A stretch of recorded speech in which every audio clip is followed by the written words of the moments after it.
Let's begin.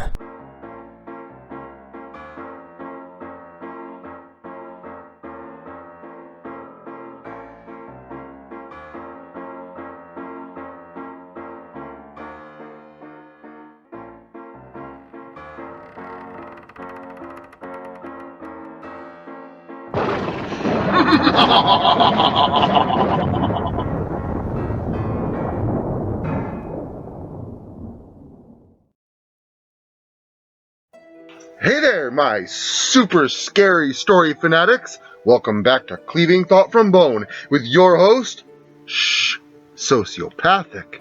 It's time to don your capes once again as mayhem takes to the streets. So, lock those doors and curl up next to your monitors for a super story that's less up and away and more right in front of you. Not all heroes wear capes. Chapter 3. Blood Magic.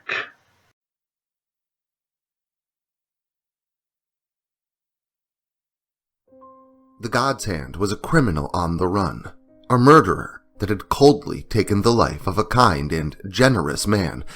I had stopped a monster, but I was being portrayed as the monster.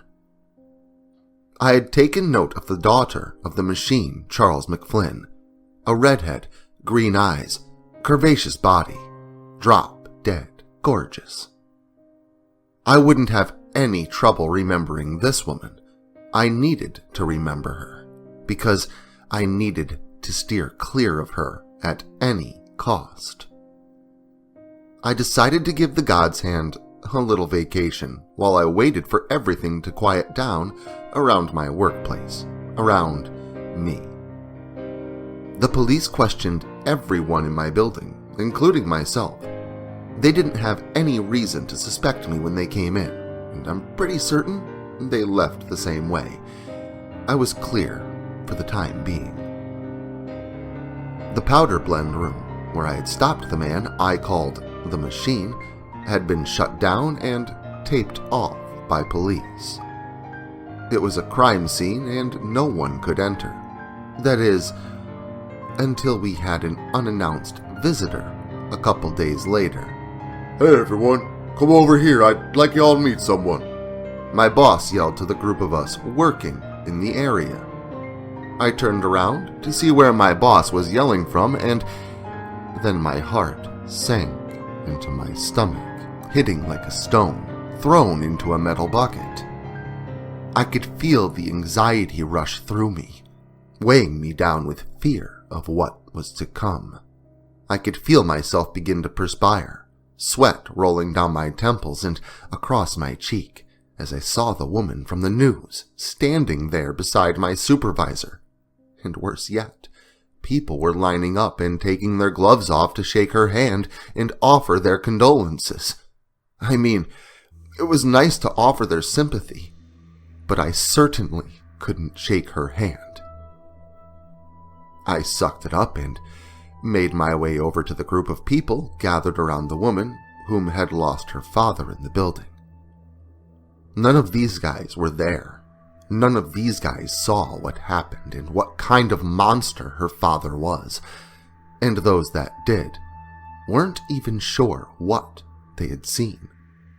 Because to be honest, what they had seen was pretty fucked up. They were either too afraid of what they had witnessed, or they were too afraid of people's reactions if they told the truth of the kind of man on the news actually being a murderous robot. She was moving down the line, and as she approached me, I removed the glove of my good hand and waited for my turn to shake her hand and offer my apologies. She got to me and grasped my hand. "I'm sorry for your loss, ma'am," I said, looking her in the eye. I didn't have to fake it. I did feel bad for her. She probably didn't know that her dad was a psychotic cyborg. "It's a shame," she said sadly. "Thank you for your kind words," she said, before glancing down to my still gloved hand. But she gave me a smile and continued on. I feared that maybe she knew I was the one that killed her father. Maybe she would put two and two together and find the white, blood-stained bandana I had hidden beneath my work clothes. I was relieved when she paid me no mind and continued to talk to my coworkers. I hadn't caught her name when I had seen her on the news, but now I knew it. Catherine McFlynn. A cute name that I wouldn't forget. I finished up my workday and made my way home. And it was on my walk home that I was forced to put my mask back on. I wanted to lie low, to temporarily retire the God's Hand, but I still kept the mask with me, just in case I needed it, and this was exactly one of those times. It was getting dark out, and the street was pretty empty, aside from this one guy walking across the road. I saw him and nodded to him. He smiled and nodded back, and we continued on our way. But then I heard footsteps on the road, and I looked back to see him crossing over to my side and changing direction. Shit. I softly sighed to myself before I hear the familiar metallic sound of a knife being flipped open. Come on, man. You don't want to do this, I said calmly as I turned around to face him, but before I could get in another word, he slashed the knife directly at my face. I managed to back away from him quickly enough to avoid the knife, but it was out of nowhere and caught me off guard. What the hell, man? I said in confusion, but he just tried to take another slice at me, which I was also able to dodge away from. The man didn't say anything. He just tried to attack me, and what was really weird about it was the look he had in his eyes. It wasn't a look of anger or anything sinister like you would expect to come from with a man wielding a knife, trying to cut you. But instead, it was a look of confusion. Like, he didn't understand what was going on, and his lips were quivering, almost forming words, like he was attempting to speak, but no sound was able to be produced from between them. I attempted to watch his eyes while still remaining very aware of the knife in his hand, while he slashed at me, his eyebrows in dismay, his eyes almost pleading with every attack in my direction. I did everything I could to avoid his attacks, but I couldn't keep going like this. I had to do something. So I punched him square in the nose, knocking him to the ground where he dropped the knife and held his face in pain. I'm sorry. I didn't mean to do that. I didn't want to do that. I lost control of myself. I'm sorry. Please, I'm sorry, the man said in fear and desperation. He then looked up at me, now regaining control of himself. What the hell was up with that? I asked him. I don't know. I'm sorry. I didn't want to do that, the man repeated. The man's nose was gushing blood, and he was trying to keep all of it in his face. He held his nose in his hands, and I watched the blood slip between each of his fingers, when suddenly I heard a loud snap, and I watched his hand get bent backwards as if some invisible force was twisting it out of place. The man screamed in pain as his other hand rushed to hold his new wound. I'm sorry, please stop, the man screamed in pain. I'm not doing this. I'm sorry, I don't know what to do, I said in a panic.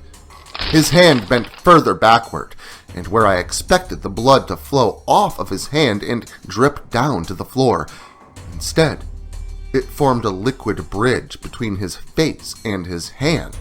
The blood between his fingers, like fingers of their own, contorting the man's hand out of place. It wasn't some invisible creature doing this to the man. It was his own blood. The blood coiled and swirled like tentacles, creeping out of the man's nose before one of them solidified into a spike and shot out at me, nearly hitting me before being retracted back to his face. The man screamed in fear, and I felt like joining him in the chorus of terror. He looked like a panicked fish with a bloody squid attacking its face. The blood continued to attack me, springing out with great force and sharp, cone-like tendrils. I was left with no choice in the matter, and I reacted the only way I knew how: by force. I ripped my glove off my hand as fast as I could and placed my blackened fingers upon the man's cheek. The blood coiled around itself and started to fall apart before reforming again, spiraling upward before cascading down like a crimson waterfall, struggling to reform itself again, as if the blood was fighting with itself, like the blood was trying to fight off the disease it had now been infested with, a twisted version of an immune system at work. The man began to punch himself, repeatedly beating his own face in. I backed up away from him, placing my hand over my mouth in horror of what I had done. I watched the innocent man beat himself to death before my eyes, his blood slowly losing more and more form, returning to its original sanguine fluid once again. I had murdered him. I had murdered an innocent man. I didn't know what else to do, so I just left him there. I left him there and I went home, spending the rest of the night half wondering what the hell had just happened, and half feeling sick and disgusted with myself over what I had just done, before I eventually managed to get to sleep.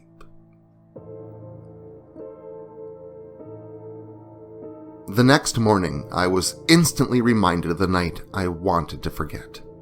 I flicked on my TV and was immediately met with a news story of a local man that had been beaten to death nearby, and the police believed that the God's hand was responsible for the slaying.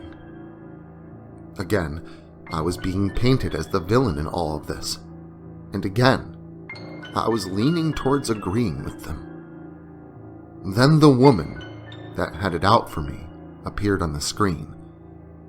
Catherine McFlynn began her speech on how I was a danger to the city. I was a murderer. How I had to be stopped. If you see something, say something, and that I was no different than a terrorist. Everything she said kind of hit home to me. I wasn't a good guy, but I was the only guy. I was the only one who could stand a chance to do anything about this, and it was my duty to do something about it, or more people would get hurt. Work was slow that day, and I wasn't sure if I should put on the bandana and go out that night. But I was attacked by someone's sentient blood, so I kinda had to go and try and figure out why. Before I went out that night, though, I stopped in and picked up a little stun gun, in case I was attacked again by someone that I didn't want to kill. I felt terrible with the first innocent man, and I didn't want to add to that.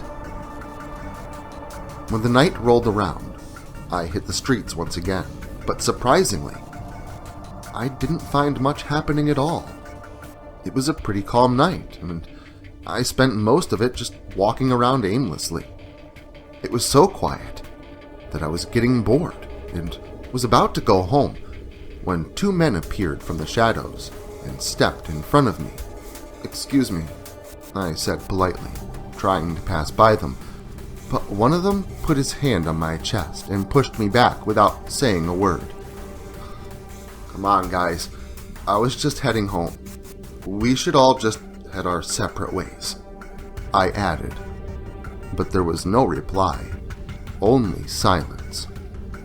They were both wearing hoodies, so it was hard to get a good look at their face, but from what I could see from the one on the right was that his eye was rapidly darting all over the place, as if he was looking for some kind of way out. He didn't look intimidating. He looked scared. My thought was interrupted by a large fist of the man on the left making contact with my face. I was knocked silly and nearly fell over as the world began spinning, but thankfully, I was able to catch my balance and follow the attack with a counter. My fist swung upward with the momentum of my regained balance and connected with the chin of the man that had hit me, bringing him completely off of his feet and with the sound of his bottom jaw cracking against the top, followed by the man landing flat on his back with the sound of air being knocked out of his lungs for a moment. That's when the other man started to throw punches at me, getting quite a few quick shots in before I was able to retrieve my newly acquired self-defense tool and deliver a shock to his midsection, causing him to tense up for a moment before dropping. "Ugh!" the man yelled. What the fuck, man? What just happened?" he shouted in fear and pain. It was at this time that the other man got off of his back. His mouth hung open and was filled with blood. I guessed that he probably had a broken jaw and some broken teeth. Then I remembered what happened with the blood of the last random stranger that had attacked me, and my fears became real shortly thereafter. The man coughed a bit before his mouth began to open widely, his eyes darting around in fear of what was happening to him. His mouth began to split at its corners, ripping along the flesh of his cheeks before the upper half of his head was pushed violently backwards, breaking the skull from the spine and severing control of the man's body. But he remained standing, his eyes rolling completely back into his head as the blood that pooled in his mouth and throat cavity bubbled and took on a solid shape. The sanguine fluid curved outward with two long, thick tendrils that shot down and made connection with the ground on either side of the man. At that time, the second man that had attacked me screamed in terror and took off into the night, probably shitting his pants. And it was this distraction that allowed a third tendril that came from the center of the beast's new face to punch me in the center of mine, splitting my lip and re-wetting the cross of blood across my bandana. I was hit hard and knocked off my feet. The thing had used the extra leverage of its arms on the ground to deliver a powerful punch, a liquid turning into a forceful solid. The bloody thing then followed this up by attaching a third tendril to my face, covering my nose and my mouth, blood covering my eyes, trying to blind me and suffocate me at the same time. I struggled and feared that this was it.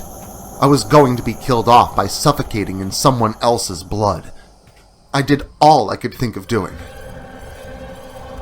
I pulled my glove off and grabbed a hold of the wet, semi-solid that was trying to take my life, hoping that my ability would work on this as well. And luckily for me, it did. Though the thing was inside a dead body, the blood was still living. The blood retracted in the same way to the man that I was forced to kill. It kind of melted away and desperately attempted to reform itself into something usable, but the blood ultimately just destroyed itself as it broke down on a cellular level, before the host's body fell limp onto the ground, completely dead. I sighed and picked myself up off the ground as I watched the last remnants of life in the man's blood bubble and spill out onto the pavement. Surely this guy would be another murder that they would pin on the God's hand. And that's exactly what happened. The next day, a sketch of me with my bandana was all over TVs everywhere. The guy I had zapped ended up giving a description to the police sketch artist, and Miss McFlynn was in the spotlight, rallying against me, calling for my metaphorical head on a spike. I was being framed for these murders. I was sure of it.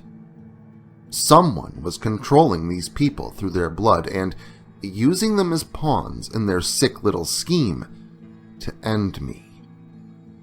I could barely focus at work. I barely ate. I barely slept. Whoever was doing this was stalking me.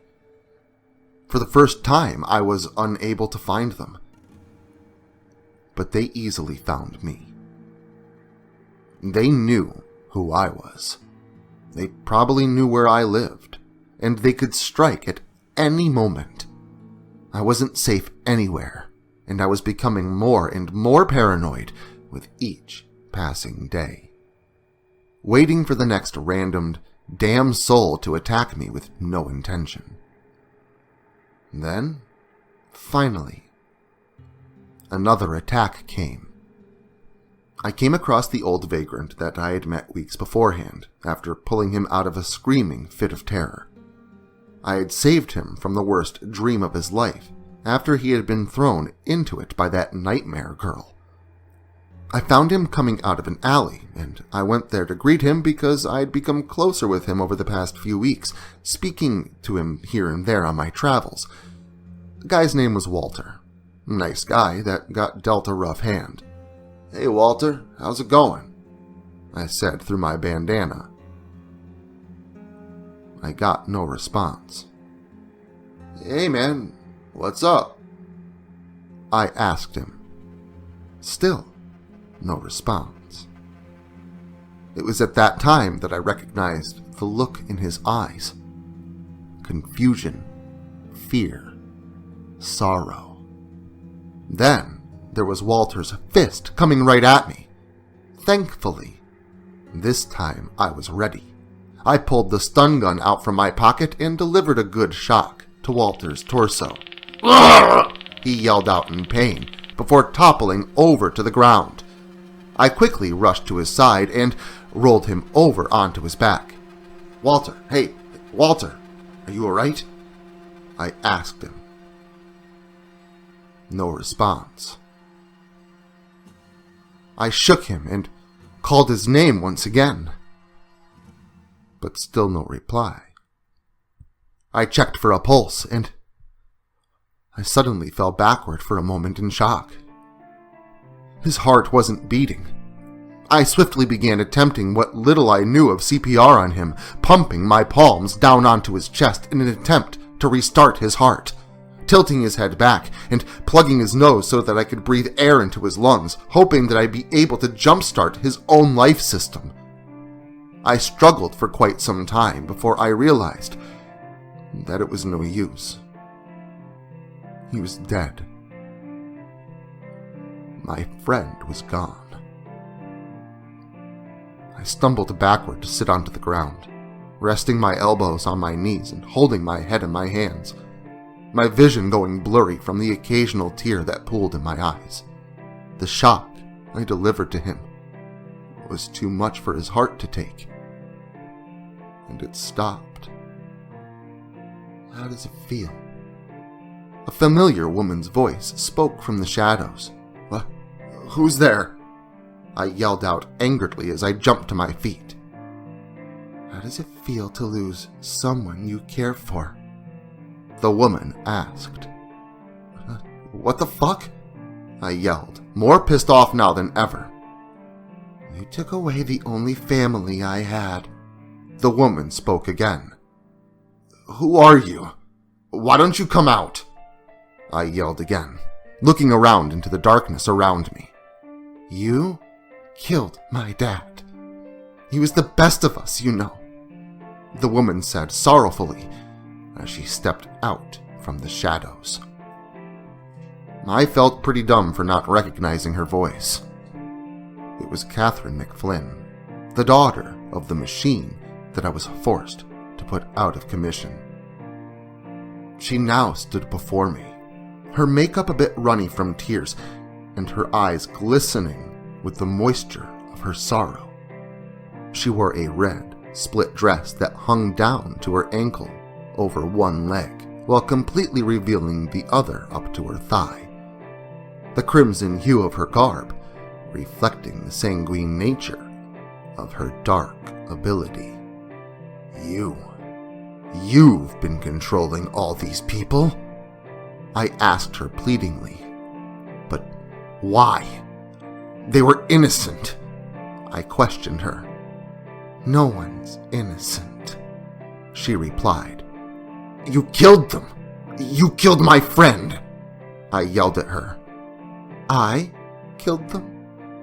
You've killed more people than any of us. We just wanted money for our boss. But you are a serial murderer. You're worse than any of us," Catherine said with a smirk.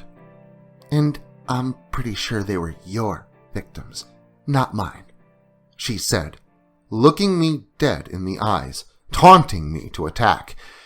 And I wanted to. But I needed to know more. "Who's your boss?" I asked her.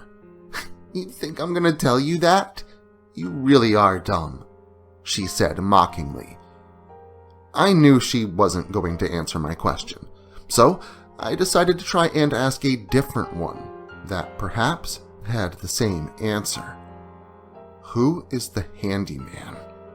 I asked her, looking back into her angry eyes that made a quick change to that of surprise before once again returning to anger. She let out a little laugh. "You answered your own question. He's our boss," she said with a small smirk. "Who is he?" I asked again. "A sick fuck with a prosthetic hand. Hell, he has a collection of them," she said, looking away from me for a moment. "And if we don't do what he asks, he hurts us. There's nothing we can do to stop it," she added, sounding more sorrowful. This girl wasn't a monster. She was being forced into this. "I got dragged in with this guy. He wanted to manipulate my newfound abilities to make some changes. He didn't tell me what those changes were, just that the world was going to be different, and we were going to take the steps to make it that way. I didn't even know he had known that I was different from everyone else. I don't even know how I became different from everyone else, but he did, or claimed that he did.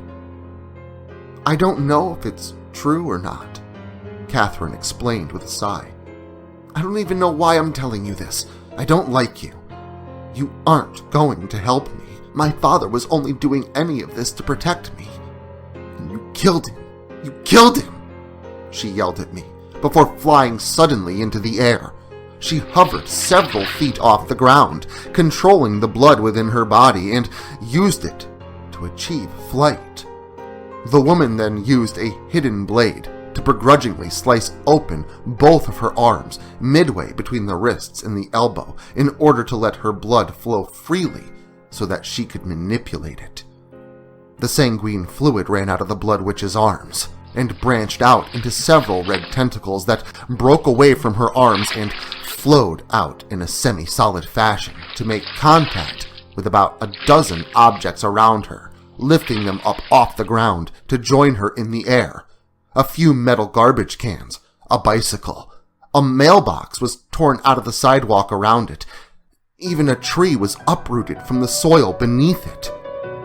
Then, every bit of debris that the woman's blood retrieved from around her was thrown at me in a rapid pace. Luckily for me, I was able to dodge the larger things, but I was quickly hit by an empty garbage can and the bike.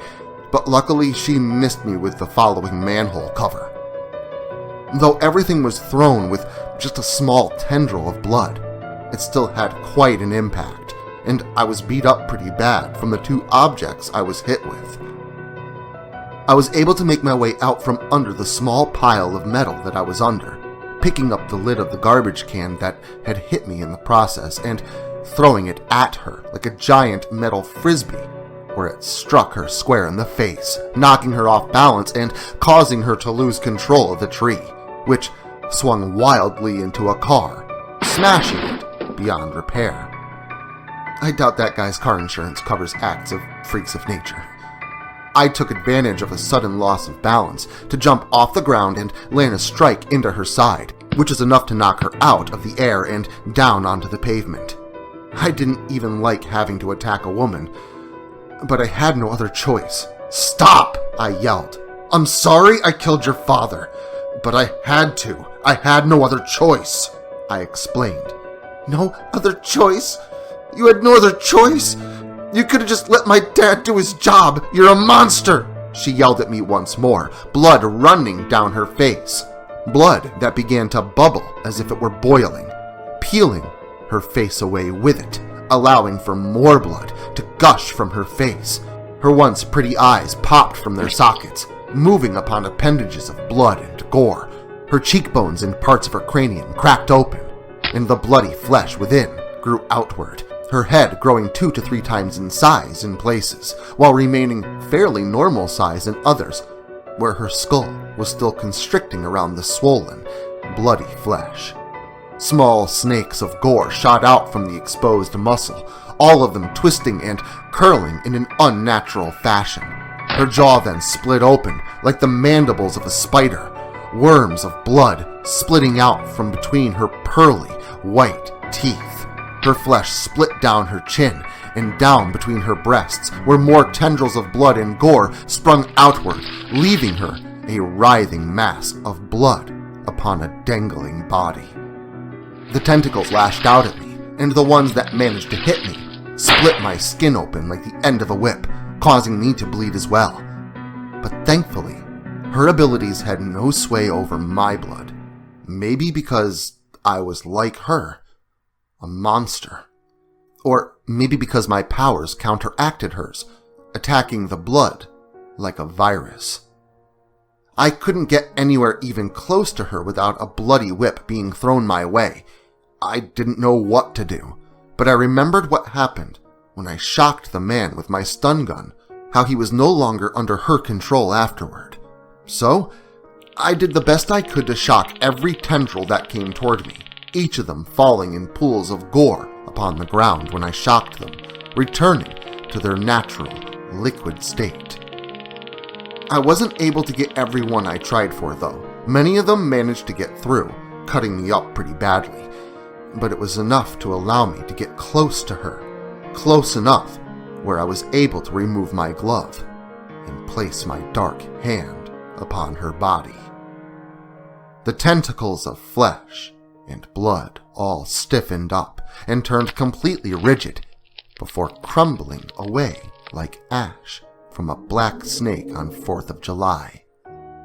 All of her tendrils crumbling away from the ends, inward to the fleshy mass at their center, which then began to collapse in upon itself and split open, where already coagulating blood spilled outward before curling back up in upon itself to harden and crumble to ash as well, before it was just a headless corpse of a woman laying on the pavement in a pool of gore.